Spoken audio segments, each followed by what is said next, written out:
सोमवार से सोमवार तक का कहते हैं। इस सावन में जो सोमवार से सोमवार तक का सावन रहता है, सोमवार से शुरू सोमवार से विराम।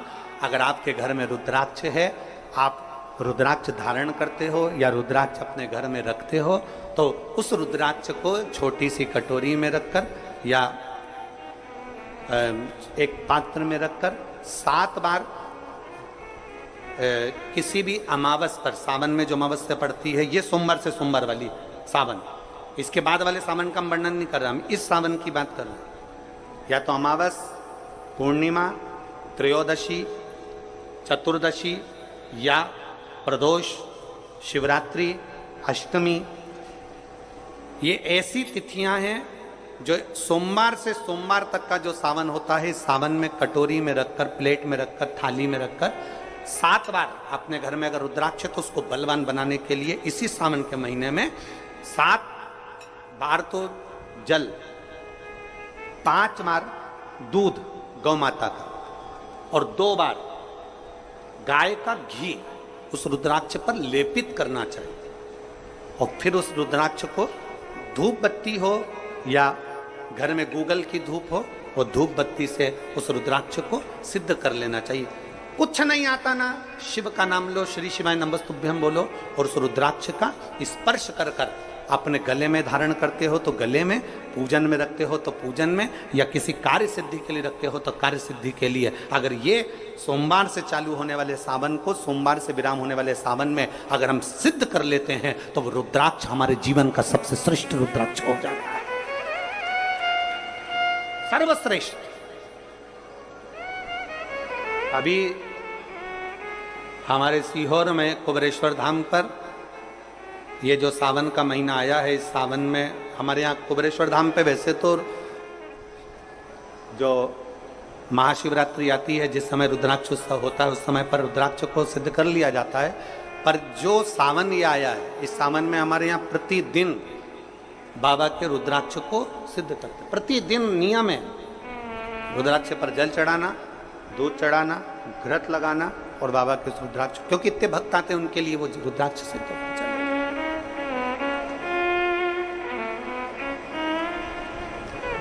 इसी सावन में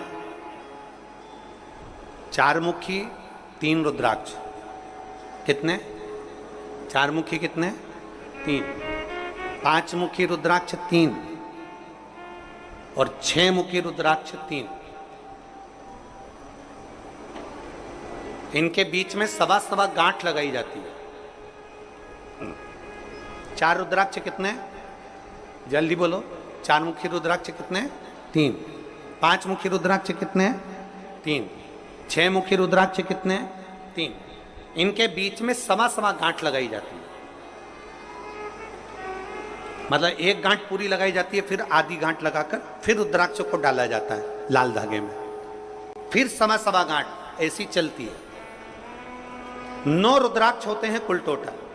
अगर ये 9 रुद्राक्ष को शंकर भगवान के शिवलिंग के पास में रखकर, ये सावन, इसको अन्य सावन में नहीं कर सकते, केवल इसी सावन भगवान शिव के मंदिर में शिवलिंग के पास उसको रखकर 7 लोटा जल, 5 बार दूध और 2 बार घृत अगर लेपन कर दिया जाता है उस माला को, और उसी माला को हम बेलपत्री के पेड़ के नीचे बैठकर अपने गले में अगर धारण कर लेते हैं तो दुनिया का ऐसा कोई कार्य नहीं जो तुम्हारे लिए हो नहीं, पक्के में होकर ही मान। उस रुद्राक्ष का इतना महत्व, ये तुम जो सहज में सुन रहे हो ना, हम फिर कहेंगे दया सिंह, जो हम फिर दया सिंह जी को धन्यवाद देंगे कि ये जो सावन के महीने की कथा लिए दया सिंह जी, ये साधारण नहीं है। दुनिया के लोग भले इसको सहजता में रख लें। 27 जुलाई 1953 में ये सावन आया था, उसके बाद 2024 में ये सावन आया।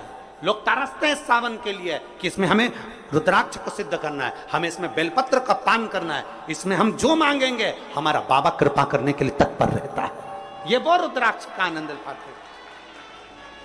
मैं धन्यवाद देता हूं दया सिंह जी आपको बहुत बहुत, और पूरी समिति को।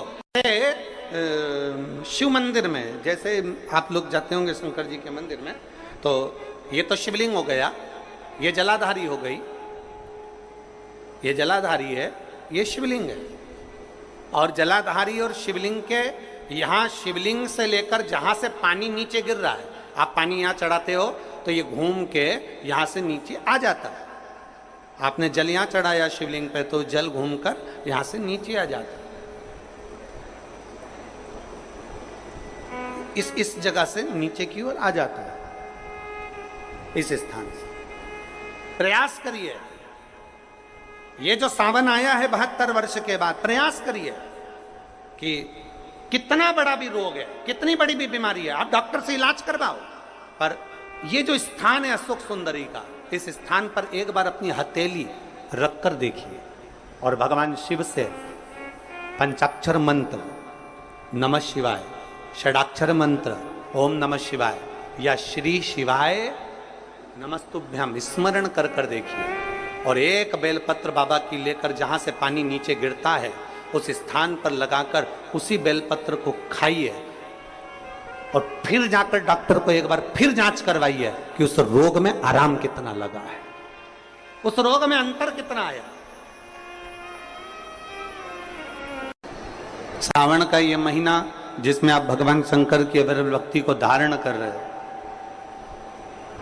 सोमवार से सावन चालू हुआ और सोमवार के दिन सावन विराम होगा। ऐसा सावन 72 साल के बाद आया। 27 जुलाई 1953 में ऐसा सावन पड़ा था। कितनी तारीख को? जम के बोलो जरा। 27 जुलाई 1953 में ऐसा सावन पड़ा था, जो सावन सोमवार से चालू हुआ था और सावन सोमवार के दिन विराम हुआ था। 72 साल के बाद ऐसा सावन आया है जिसका योग आज है। 27 जुलाई 1953 में ऐसा सावन आया था। अब जरा किस्मत देखिए, आपका भाग्य देखिए रे छत्तीसगढ़ वालों, नजर उतरवा लेना आप कि 72 साल बाद ऐसा सावन आया जो सोमवार से चालू हुआ, सोमवार को विराम हो रहा है। 27 जुलाई 1953 में ऐसा सावन आया था और उसके बाद आज ये सावन 22 तारीख से चालू हुआ और 19 तारीख को विराम होगा और उसमें भी सोमवार से चालू हुआ और सोमवार को विराम हो रहा है। ये शिव भक्ति है, ये अविरल भक्ति, ये भगवान शंकर की अविरल भक्ति है। आप और हमको प्राप्त हुई है, हमें मिली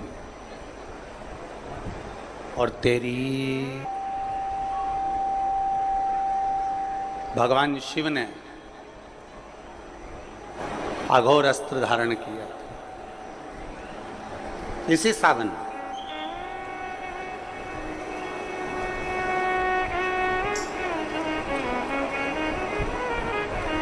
एक त्रिपुरासुर असुर हो गया, 3 पुरियों का निर्माण कर कर वो निवास कर रहा है।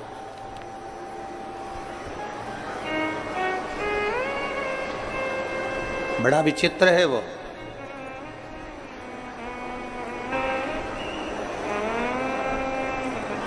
बहुत सावन आते हैं, सारे सावन आते हैं।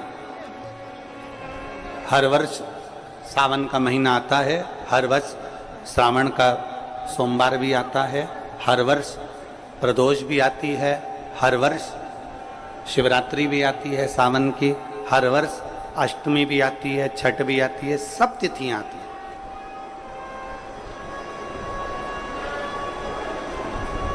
ये सारी तिथियां हर साल आएंगी, हर साल प्राप्त होंगी, पर जो योग मेरे देवाधिदेव महादेव का लगा है सोमवार से प्रारंभ होकर सोमवार के विराम का, ये सावन बार बार नहीं आता, ये सावन इतनी जल्दी नहीं आता। जो 72 वर्ष के बाद 27 जुलाई से 1953 के बाद में आज योग लगा।